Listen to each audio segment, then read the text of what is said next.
Bismillahirrahmanirrahim. Assalamualaikum warahmatullahi wabarakatuh.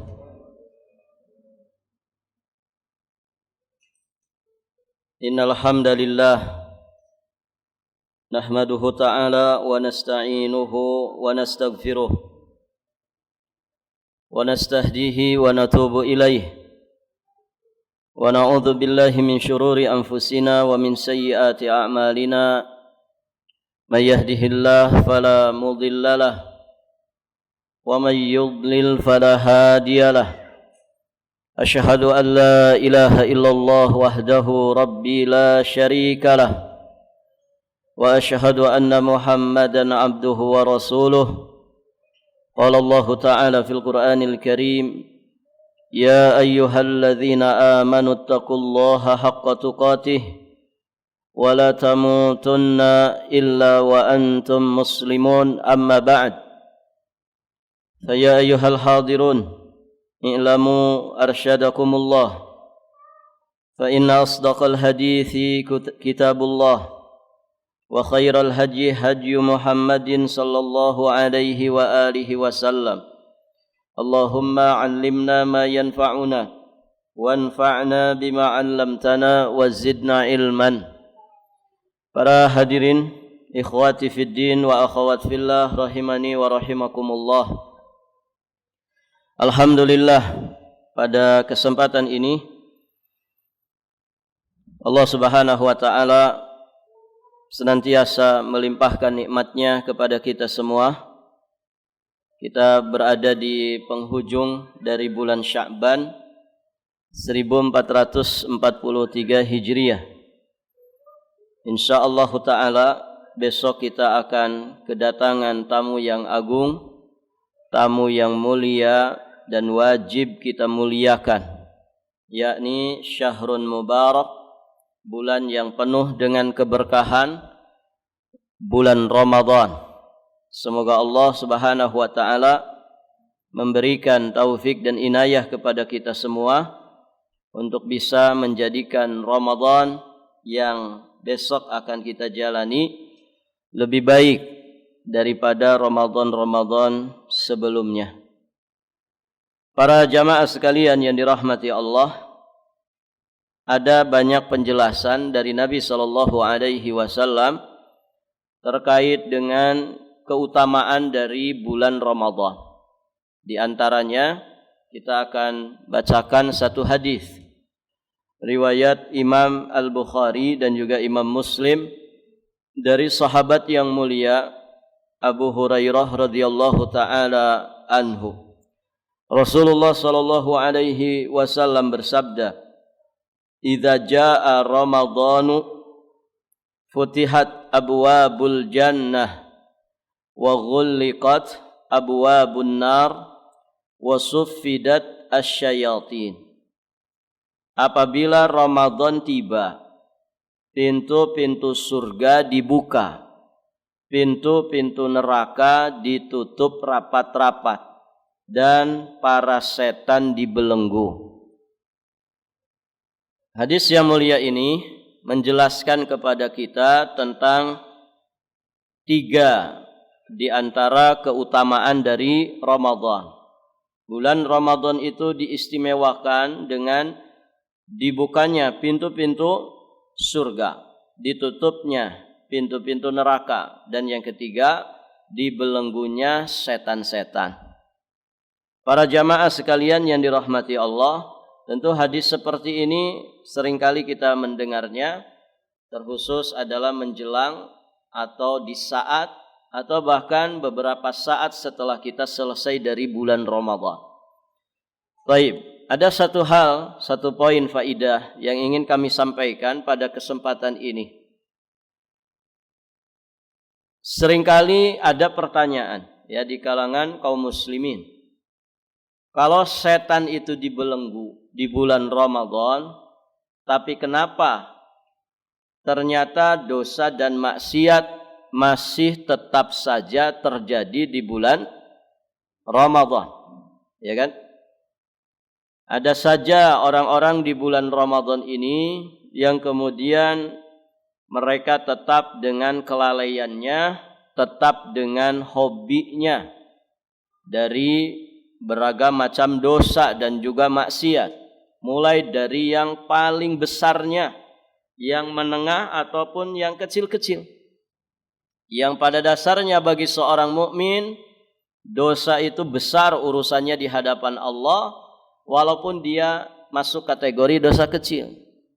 Jangan melihat kepada kecilnya maksiat, tapi lihat kepada siapa kita itu bermaksiat. Dalam hidup kita, kalau ada orang kok sangat baik sama kita, begitu ya, hari-hari berbuat baik, senang ngasih hadiah, perhatiannya besar kepada kita, kita sering dibantu, kita sering ditolong. Pokoknya orang ini baik sekali kepada kita. Setiap saat kebaikannya berlimpah untuk kita. Kira-kira ini orang punya kedudukan gak di mata kita? Ya kan? Kira-kira gimana? Oh, spesial ini orang. Spesial banget. Taib. Apakah sikap perlakuan kita kepada orang tadi itu akan sembarangan ataukah ditata dengan baik? Pasti kita nggak akan melakukan tindakan yang sembarangan kepada orang ini, ya kan? Kalau ketemu, wah kita paling sopan sama dia, begitu ya. Kalau bicara nggak serampangan, ditata pembicaraan kita, karena ini orang baik sekali. Apalagi sikap tingkah laku kita juga begitu, betul-betul diperhatikan. Jangan sampai saya mengecewakan orang itu, kan begitu ya? Jangan sampai saya mengecewakan orang itu. Baik, para jamaah yang dirahmati Allah, itu untuk sesama manusia. Ada sikap perlakuan yang berbeda kepada manusia secara umum dengan kepada orang yang begitu spesial di mata kita karena kebaikannya, perhatiannya, pertolongannya. Nah gitu kan? Walillah al-masalul a'la. Lebih-lebih lagi kepada Allah. Lebih-lebih lagi kepada Allah. Allah itu enggak pernah berhenti berbuat baik untuk kita. Bukankah setiap desahan nafas yang keluar masuk sepanjang hidup kita, bukankah itu nikmat dari Allah? Ya kan? Beberapa waktu lalu kita dihebohkan, mudah-mudahan ini hilang secara total, bagaimana wabah ini gitu. Salah satu efeknya orang susah bernafas, pendek nafasnya, kan begitu. Yang mengalami pasti akan merasakan itu. Betapa susahnya kita hidup ketika nafas kita ini pendek. Nah setiap hari lega nafas kita ini, Masya Allah. Artinya setiap detik, setiap saat limpahan kebaikan Allah, Allah berikan untuk kita. Wa in ta'uddu ni'matallahi la tusuha. Wa in ta'uddu ni'matallahi la tusuha. Kalau kalian menghitung-hitung nikmat Allah tidak akan pernah bisa terhitung saking banyaknya.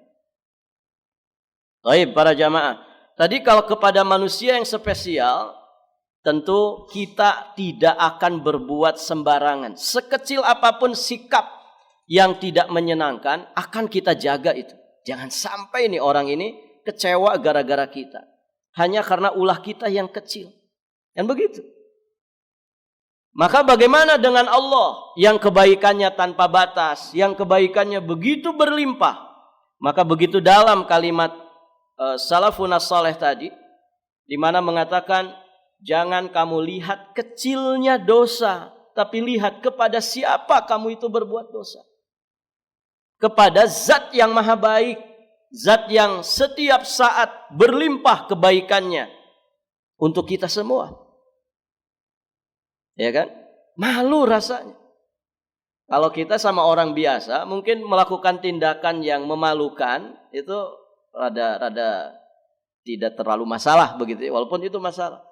Tapi kesalahan kecil di depan orang yang kita sangat spesialkan karena kebaikan-kebaikannya, ini menjadi besar urusannya.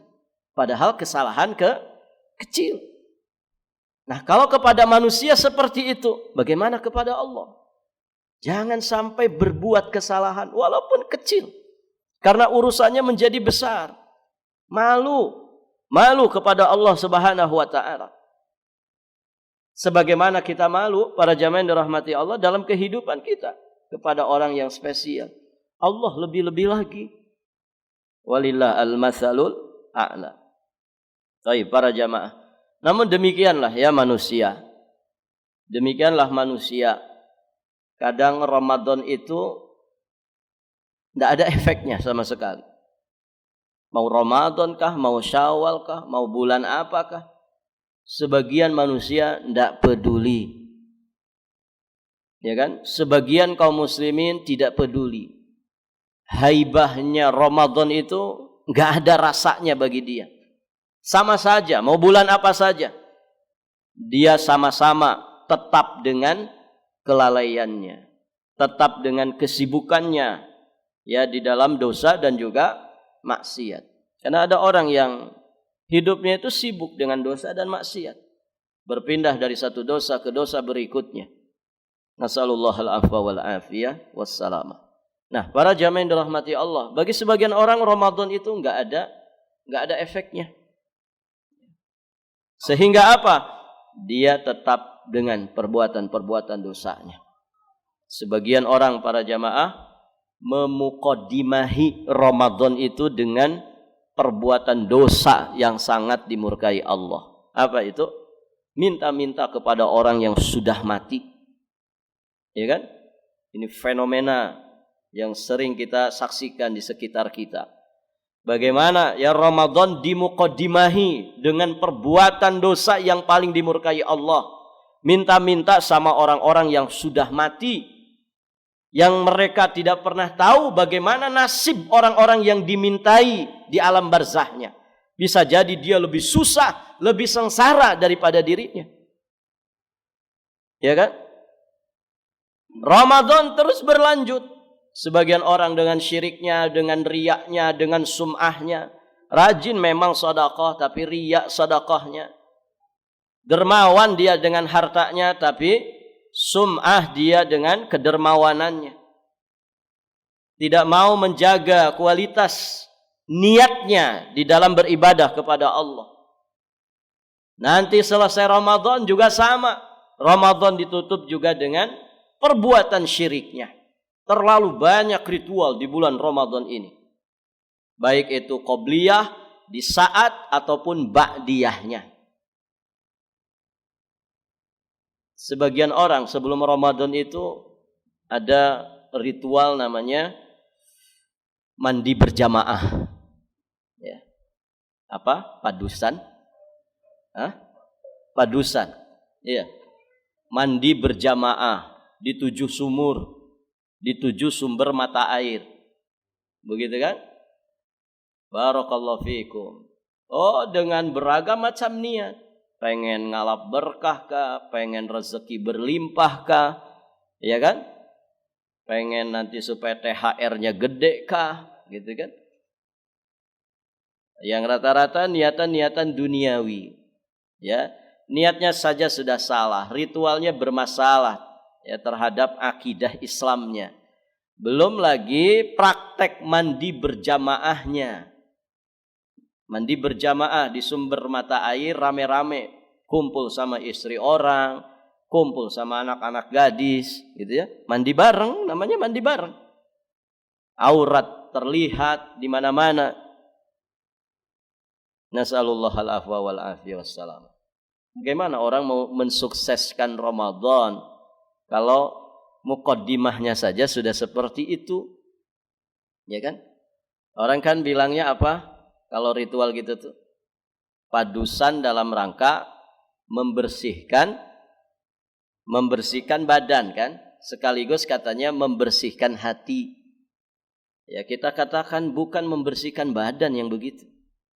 Itu ngotorin hati. Bagaimana mau bersih hati ini kalau kemudian lihat aurat orang? Itu kotoran mata sekaligus kotoran hati. Pantas kacamatanya tebal-tebal begitu. karena sering melihat aurat, ya. Aurat yang diharamkan Allah Subhanahu wa taala. Baik, para jamaah yang dirahmati Allah. Nah ini, ya nanti di bulan Ramadan masih berlanjut. Anak-anak ABG masih dengan ritual pacarannya. Walaupun istilahnya bukan pacaran, ngabuburit. Pernah dengar istilah ini? Ngabuburit. Ngabuburit ini sebetulnya istilah orang Sunda. Burit, ya burit itu sore. Ngabuburit berarti menanti-nanti waktu sore surupnya matahari, terbenamnya matahari. Nah itu istilah yang ngetren kalau di bulan Ramadan. Bahkan sudah menasional kayaknya istilah ngabuburit ini. Nah itu para jamaah yang dirahmati Allah. Ternyata isinya apa? Pacaran. Ya, isinya pacaran. Isinya kegiatan-kegiatan yang gak jelas. Kalau zaman dulu ya. Mudah-mudahan zaman sekarang sudah nggak ada, tapi kayaknya masih ada. Orang suka nyalain petasan, betul ya? Ada nggak di Balikpapan Pak? Nyalain petasan. Ada petasan cengek. Kalau zaman dulu kan masih serba susah gitu. Petasannya kecil-kecil. Kadang adu kekuatan. Kalau bisa dipegang pakai tangan, meledak di tangan berarti hebat gitu. Petasan yang kecil-kecil. Nah, sekarang mungkin petasannya lebih canggih, lebih gede gitu ya. Baik. Coba apa yang biasa lumrah dikerjakan oleh masyarakat kita? Coba telusuri asal muasalnya dari mana. Ya. Antum tahu petasan itu asal muasalnya dari mana? Dari orang-orang Konghucu, ya. Orang-orang Cina yang punya keyakinan dewa dan dewi. Coba antum lihat ritual-ritual mereka ini. Itu biasanya selalu ada petasan. Dan itu bukan sekedar petasan yang diledakkan begitu saja. Itu ada filosofinya, ada tujuan dan maksudnya. Dan maksudnya itu untuk ngusir roh-roh jahat menurut mereka. Makanya diusir dengan bunyi-bunyi petasan itu. Nah ini dilakukan oleh siapa? Kaum muslimin. Kapan dilakukannya? Di bulan yang sangat istimewa. Ini perhatikan anak-anak kita Pak. Anak-anak kita jangan sampai main-main petasan. Itu loh dari orang-orang di luar Islam. Kalau mereka dengan agamanya, dengan keyakinannya tidak ada masalah. Tapi kalau kita yang melakukannya jadi masalah. Minim-minimnya tasyabbuh dengan orang-orang kafir. Begitu ya. Maka jangan ikut-ikutan. Jaga anak-anak kita. Ditambah lagi itu permainan yang tidak aman. Tidak aman. Mengganggu banyak manusia. Bisa mencelakakan. Nah demikian. Dan sudah banyak kasus terjadi seperti itu. Nanti selesai Ramadan juga demikian. Selesai Ramadan. Nas'alullah al-afwa wal-afiyah wassalama. Manusia kembali ke habitatnya semula. Tidak usah nunggu berapa Syawal. Kadang malam takbiran saja sudah aneh-aneh orang itu. Coba kalau sudah ditentukan sidang isbat 1 Syawal akan jatuh di esok hari. Apa yang dilakukan sebagian orang? Merdeka katanya gitu. Maksudnya apa? Dia tidak susah-susah lagi puasa, tidak ada lagi taraweh, katanya begitu kan?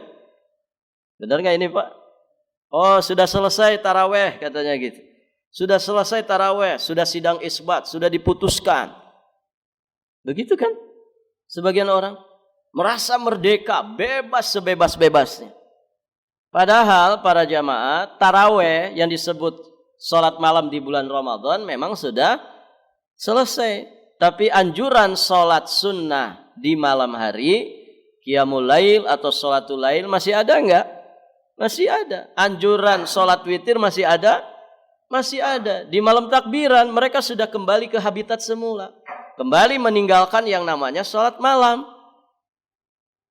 Akhirnya sibuk dengan acara-acara yang gak karu-karuan. Bergadang. Sampai akhirnya kesiangan gak sholat id. Begitu kan? Menghambur-hamburkan harta. Jalan-jalan kadang sebagian orang. Nas'alullah al-afwa wal-afiyah wassalamah. Jadi sholat taraweh memang nggak ada di masjid berjamaah, tapi sholat malamnya tetap masih ada. Dan banyak lagi beragam macam kemungkaran yang terjadi, baik itu di awal menjelang Ramadan, di saat Ramadan, atau bahkan ketika sudah selesai bulan Ramadan. Dan disitulah manusia akan nampak siapa yang jujur dengan imannya, siapa yang benar-benar tunduk patuh kepada syariat Allah, siapa yang Ramadannya sekedar ritual tahunan saja. Begitu. Di situ akan nampak. Nah itu para jamaah yang dirahmati Allah. Baik.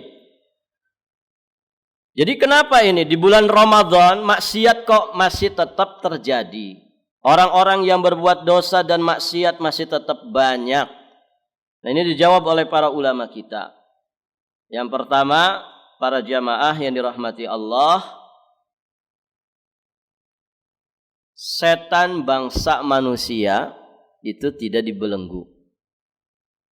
Ya kan? Yang dibelenggu itu setan dari bangsa jin. Sedangkan setan ada berapa? Ada 2. Setan dari bangsa manusia, setan dari bangsa jin. Minal jinnati wan nas. Jadi jangan kaget kalau di bulan Ramadan, maksiat masih tetap jalan, masih tetap dilakukan oleh orang. Kenapa? Karena masih ada setan bangsa manusia yang karakternya sepak terjangnya itu sama dengan setan-setan bangsa jin. Sama-sama yuwaswisu fi sudurin nas, memberikan waswasah kepada hati manusia. Sudah sikat saja. Yang penting kan enggak ketahuan gitu. Kata siapa? Temennya. Kerjaanmu itu loh lahan basah. Kalau enggak kamu sikat ya rugi kamu. Terus diwaswasi hatinya. Oh iya juga. Yang penting kan enggak ketahuan. Begitu. Enggak ada KPK, enggak ada BPK, enggak ada siapa-siapa. Sikat aja.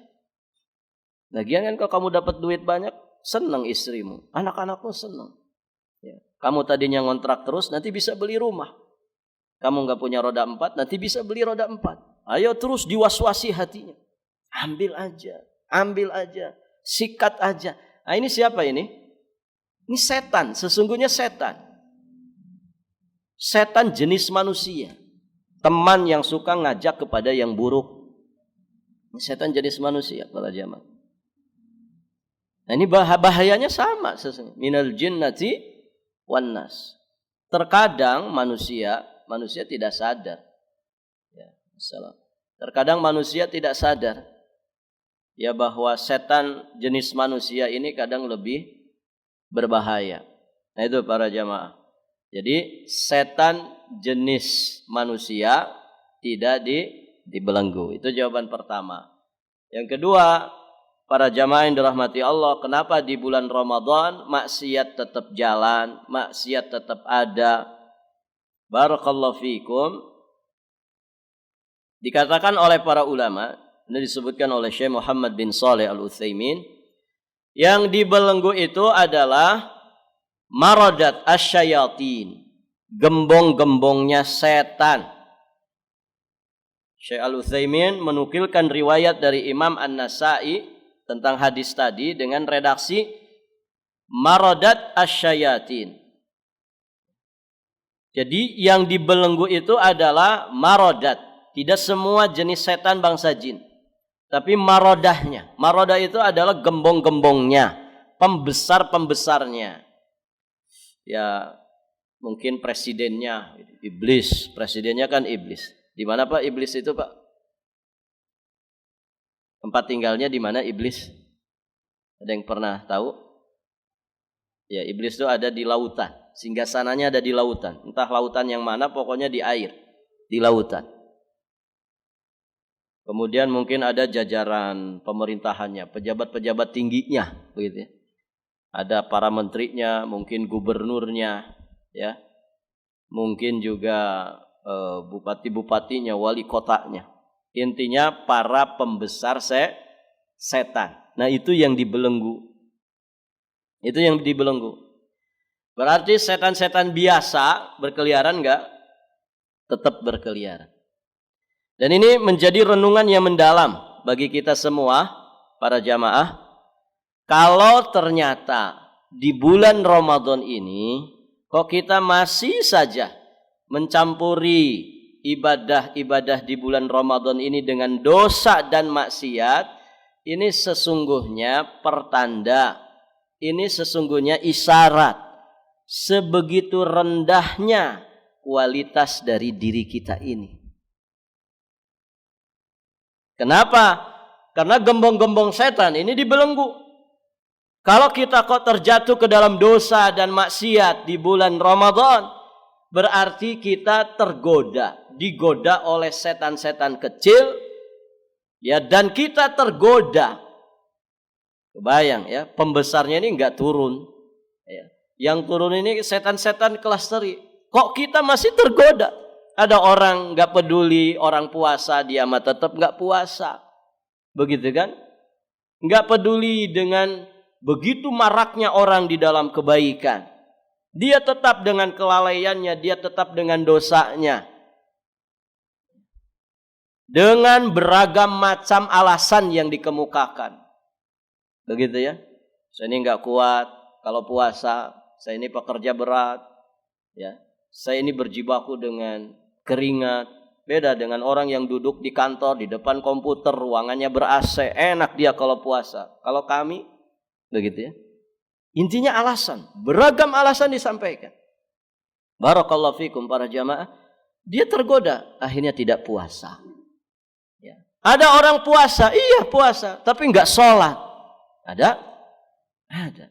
Aneh enggak ini Pak? Aneh. Bagaimana orang puasa tapi enggak sholat? Padahal sholat ini imaduddin, tiangnya agama.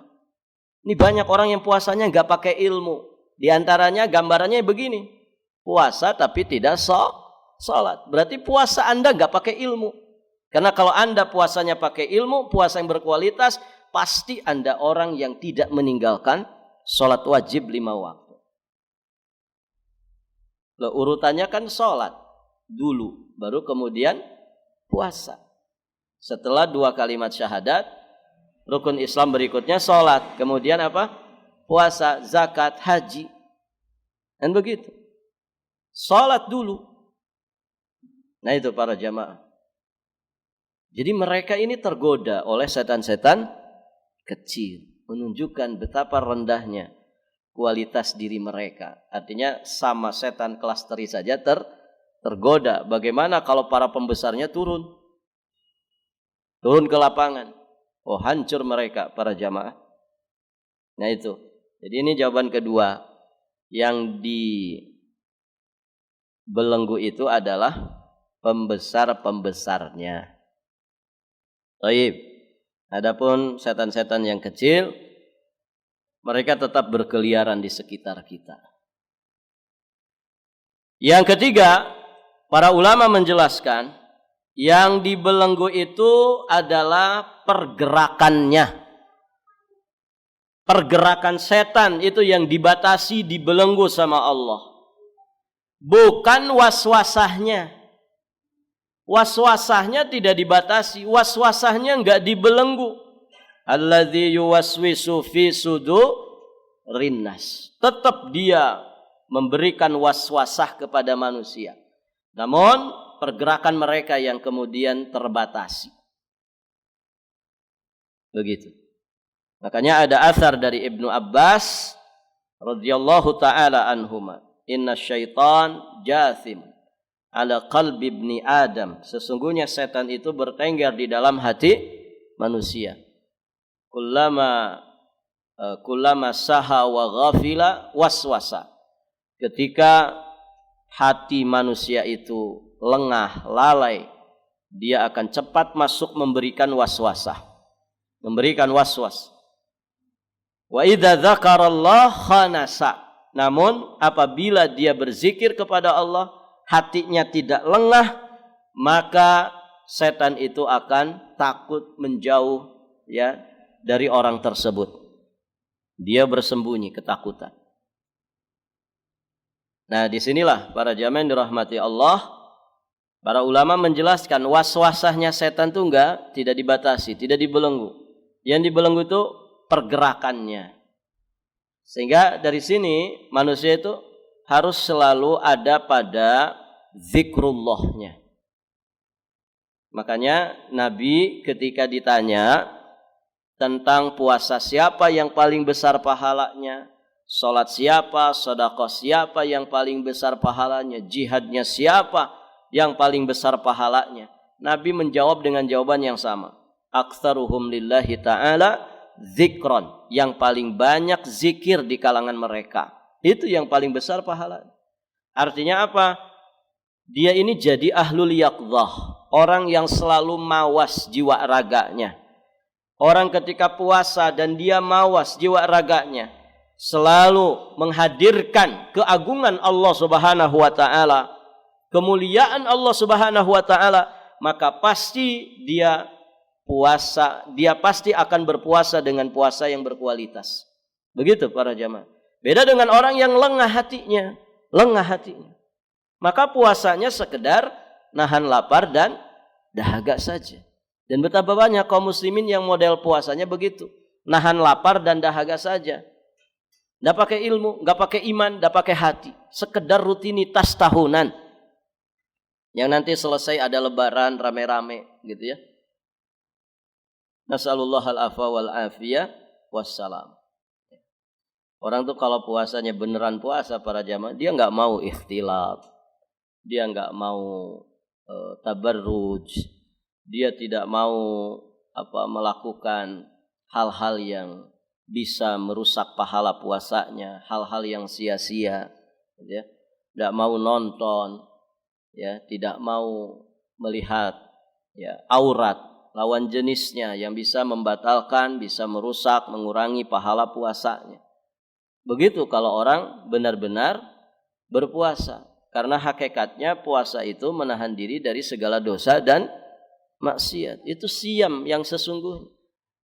Nah, siam yang model seperti ini yang akan melahirkan ketakwaan.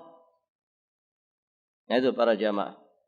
Jadi yang dibelenggu itu adalah pergerakannya, bukan waswasah yang dilancarkannya. Maka kuncinya bagi kita adalah bagaimana kita menjadi ahli zikir setiap saat. Ya, lebih-lebih di saat kita menjalankan ibadah yang agung. Kita pernah bahas ya, bagaimana lengahnya hati, lalainya hati itu menjadikan amal-amal soleh kita hilang kualitasnya atau setidak-tidaknya berkurang kualitasnya. Salat kalau lengah hati maka berkurang pahalanya. Puasa kalau lalai hati kita berkurang puasanya. Zakat, infak, sedekah, haji, umrah juga sama. Maka urusan hati ini urusan yang paling mendasar. Nah itu para jamaah yang dirahmati Allah. Jadi itu yang ketiga ya. Yang dibelenggu itu pergerakannya, bukan waswasah yang dilancarkan oleh syaitan. Yang keempat.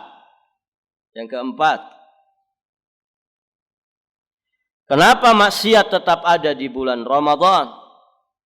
Ingat, di dalam diri manusia itu ada hawa nafsu. Hawa nafsu.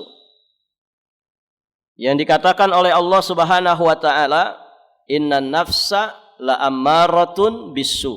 Itu ada di surat Yusuf. Innan nafsa la'ammaratun bisu. Sesungguhnya nafsu itu selalu menyeret manusia kepada keburukan. Nafsu selalu menyeret manusia kepada keburukan. Disinilah nilai perjuangan seorang manusia. Kita ini jatuh bangun ya dari perbuatan buruk, dari perbuatan dosa dan maksiat sebagai bentuk ujian dan hikmah dari Allah Subhanahu wa taala. Kalau manusia terjatuh ke dalam salah, terjatuh ke dalam dosa, maka itu gambaran dia itu bukan malaikat tapi manusia. Makanya ada syariat taubat. Begitu kan? Ada syariat untuk melakukan perubahan diri. Sehingga bisa saja setelah terjatuh itu dia mengambil ibrahnya, akhirnya melesat jauh ke atas, semakin tinggi derajatnya. Makanya setan bisa berputus asa. Coba kalau enggak saya goda dia. Coba kalau dia enggak terjerumus ke dalam perbuatan dosa dan maksiat. mungkin dia tidak akan semelesat itu akhirnya derajatnya, kan begitu. Makanya para jamaah yang dirahmati Allah, di sini juga kita harus bijak ya di dalam menyikapi orang yang berbuat salah dan dosa. Karena bisa jadi orang itu setelah melakukan kesalahan, akhirnya itu menjadi batu loncatan bagi dia untuk melesat lebih tinggi lagi, meraih derajat yang tinggi di sisi Allah Subhanahu wa taala. Dan banyak yang seperti itu tuh banyak. Umar ibnul Khattab, ya siapa yang tidak kenal beliau? Setelah taubatnya beliau, masuknya beliau ke dalam dinul Islam, melesat derajatnya sampai jadi orang kedua setelah Abu Bakar As-Siddiq. Nah itu para jamaah yang dirahmati Allah. Jadi di dalam diri manusia ada hawa nafsu yang selalu menyeret dia kepada keburukan.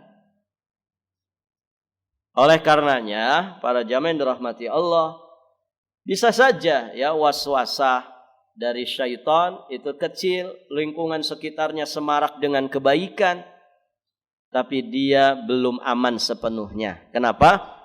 Karena punya hawa nafsu. Hawa nafsu. Ketika dia tidak mampu mengendalikannya, tidak mampu mengontrolnya, maka hawa nafsu ini akan menyeret dirinya kepada beragam macam keburukan. Coba ya, kalau di bulan Ramadan, para jamaah, kalau kita mau ngagugu hawa nafsu, ya, nurutin hawa nafsu, itu enaknya apa kalau bulan Ramadan? Siang-siang begitu. Tidur aja di rumah kan itu. Enak itu. Paling enak tuh tidur ketika Ramadan itu. Kadang orang ibadah subuh blas itu sampai jam 2 enggak bangun-bangun. Ya. Begitu kan? Kalau mau ngikutin hawa nafsu. Enaknya tidur memang. Enggak usah ngapa-ngapain, tidur aja. Kalau mau ngikutin hawa nafsu. Lebih dahsyat dari itu, kalau kita ngikutin hawa nafsu, mending enggak usah puasa. Kan begitu. Ngapain capek-capek puasa? Nahan lapar, dahaga, begitu. Kalau mau ngikutin hawa nafsu. Nah, di sini mujahadah seorang muslim betul-betul diuji. Bisa enggak mengendalikan hawa nafsu yang selalu menyeretmu kepada yang buruk-buruk? Begitu kan? Kalau bisa, maka ganjarannya besar. Ahli surga itu kan para jamaah, itu gambaran orang-orang yang lulus dari ujian hawa nafsu. Gambaran dari orang-orang yang mampu mengendalikan hawa nafsunya ketika di dunia. Wa amma man khafa maqama rabbih wa nahan nafsa 'anil hawa fa innal jannata hiyal ma'wa. Sesungguhnya wa amma, dan adapun orang yang takut dengan kedudukan Rabb-nya dan dia menahan hawa nafsunya dari nafsu yang memalingkan dia dari jalan Allah, fa innal jannata hiyal ma'wa, maka surgalah yang akan menjadi tempat kembalinya. Nah, madrasahnya ada di bulan Ramadan. Di bulan Ramadan, dengan wasilah Ramadan, seharusnya seorang muslim semakin mengagungkan Allah. Semakin mengerti dan memahami, menyadari tentang betapa agungnya Allah Subhanahu wa taala dengan makomnya Allah Subhanahu wa taala. Kemudian semakin dia seharusnya bisa mengekang syahwatnya, mengekang hawa nafsunya. Lihat, pembatal-pembatal puasa ini kan kaitannya dengan hawa nafsu, syahwat makanan, syahwat minuman. Itu namanya syahwat perut. Kemudian syahwat kemaluan. Kita dilarang di siang hari di saat kita berpuasa berjima dengan istri, walaupun halal pada hukum asalnya. Tapi di saat kita berpuasa, di saat kita di bulan Ramadan, ditahan itu. Yang halal-halal kita kekang syahwatnya, nafsunya. Sebagai bentuk apa? Bentuk taqarrub kepada Allah. Digembleng kita selama bulan Ramadan ini. 1 bulan. Untuk bisa menjadi bekal yang baik 11 bulan ke depan. Karena kata para pakar, kalau orang itu ingin melakukan perubahan, setidak-tidaknya dia lakukan perubahan itu ya konsisten selama satu bulan atau 30 hari. Begitu Pak. Saya kasih contoh nih. Kita ini nggak biasa tahajud, nggak biasa ibadah di malam hari.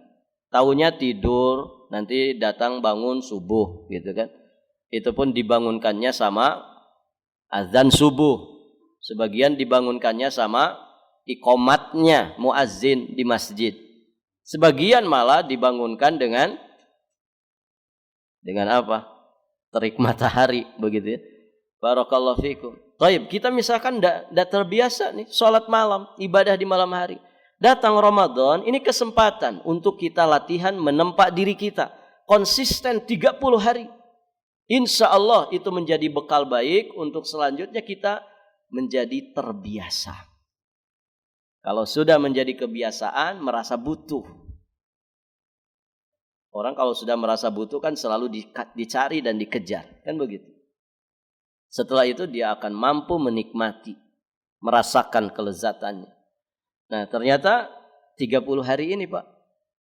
30 hari ini. Ini waktu yang ideal untuk orang melakukan taghyir. Makanya sebagian ulama menyebut Ramadan syahrut taghyir. Ramadan itu bulan perubahan. Artinya ini momen terbaik untuk kita melakukan kebiasaan yang berbeda dari sebelumnya. Maksudnya apa? Meningkatkan kualitas diri kita, iman dan juga amal soleh kita. Begitu kan? Kita melatih tiap malam infak dengan harapan dapat Lailatul Qadar, keberkahan dari Lailatul Qadar. Kan sudah kita bahas ya di kitab sebelumnya yang kita bahas.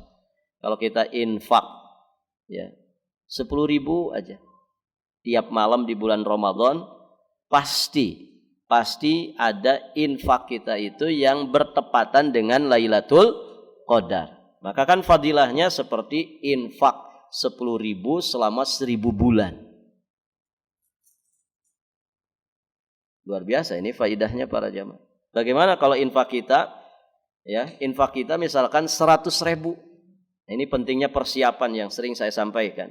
Coba dipersiapkan. Ada alokasi dana untuk khusus infak tiap malam. Kalau kita nyiapin sebelumnya 3 juta aja. 3 juta. Khusus infak malam. Nanti infak siang lain lagi. Gitu ya. Khusus infak malam. 100.000 saja. Siapin dananya 3 juta. Simpan di tempat yang baik. Setiap malam bawa 1 lembar. Ya. Dan ini harus dikuatkan ini. Artinya apa? Kekang hawa nafsu kita. Kendalikan hawa nafsu kita. 100.000. Berarti kan kalau setiap malam pasti di antara sedekah 100.000 tiap malam ini ada yang bertepatan dengan Lailatul Qadar. Ya tidak Pak? Beda dengan seminggu sekali kan? Kalau seminggu sekali ya bisa jadi infaknya itu tidak bertepatan dengan Lailatul Qadar. Makanya harus rekep, harus semuanya. Tiap malam infak, tiap malam infak. Dengan harapan ada di antara infak malam kita itu bertepatan dengan Lailatul Qadar. Masya Allah. Ini ya lipat ganda pahala. 100.000 yang kita infakkan di malam yang ternyata tetap ya pas tepat dengan Lailatul Qadar. Berarti kita sama dengan infak 100.000 selama 83 tahun sekian bulan. Itu loh 1 Ramadan Pak. Bapak semasa hidup sudah berapa kali Ramadan yang sudah dialami. Begitu kan? Nah ini indahnya kita menjadi umat Islam. Umur kita mungkin pendek-pendek gitu ya. Tapi kita bisa bersaing dengan umat-umat terdahulu yang usia mereka panjang-panjang. Salah satunya dengan Lailatul Qadar aja. Dengan Lailatul Qadar saja kita bisa bersaing dengan mereka. 83 tahun Pak. Sekian bulan. Kalau 10 kali Lailatul Qadar kita maksimalkan, sudah berapa tuh? 800 sekian tahun. Bagaimana kalau kita panjang umur? Sudah 50 kali mengalami Ramadan. Berarti 50 kali kita mendapatkan Lailatul Qadar. Berapa tuh? 50 kali 80 tahun. Berapa itu? 4.000 ya? Nah, itu para jamaah yang dirahmati Allah. Maka ya jangan disia-siakan. Kita ini di Ramadan ataupun di luar Ramadan tetap selalu berhadapan dengan ujian hawa nafsu. Karena dia ada di kita. Dia ada di kita, nggak pernah terpisah. Kalau terpisah ya mati namanya. Orang kalau sudah nggak ada nafsunya berarti orang sudah mati. Kalau orang masih hidup pasti dia punya hawa nafsu. Nah, hawa nafsu inilah yang harus kita kendalikan terus menerus.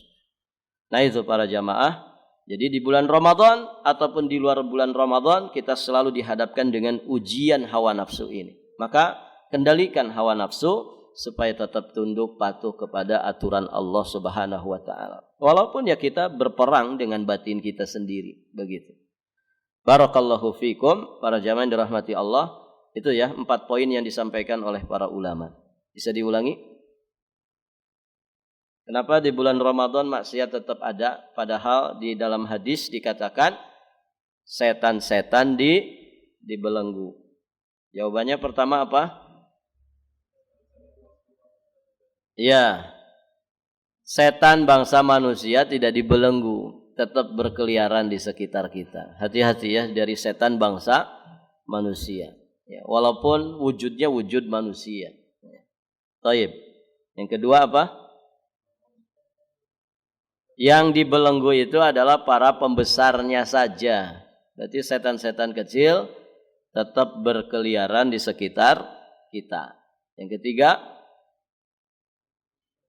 yang dibelenggu itu pergerakannya, ya bukan waswasah yang dilancarkan setan. Waswasanya tetap ada.